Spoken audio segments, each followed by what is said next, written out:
At Roncalli, we've been talking about technology and how it can be used to change education for the better. We're always in the process of evaluating the opportunities that we have to improve our teaching of our faculty and the learning of our students.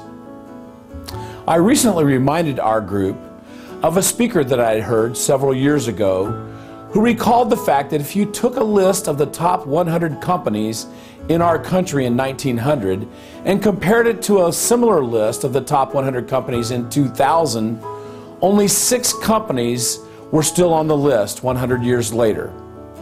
94 companies had fallen off the list. And looking at the companies at the top of the list in 1900, 5 of the biggest companies were railroads. Contrast that with the year 2000 when there were no railroads on the list. So what happened? The speaker went on to propose that the railroads got lost when they began to think that their business was to run a railroad. Maintaining tracks, selling tickets, purchasing food for the dining cars, these were definitely tasks that needed to be accomplished, and the railroads did them quite well. In reality, their business was not so much about running a railroad, but instead had everything to do with getting people from one place to another. And the world simply found a better way to do that more effectively, using gas-powered automobiles, and then later, the invention of air travel. People still needed to get from one place to another, but they no longer used railroads to do so.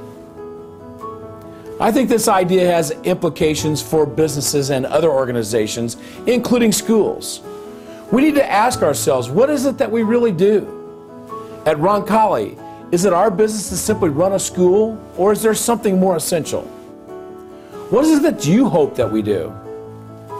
I would submit for your consideration the words of an author I read many years ago who described the nature of a Catholic education as simply the intimate conversation between two souls.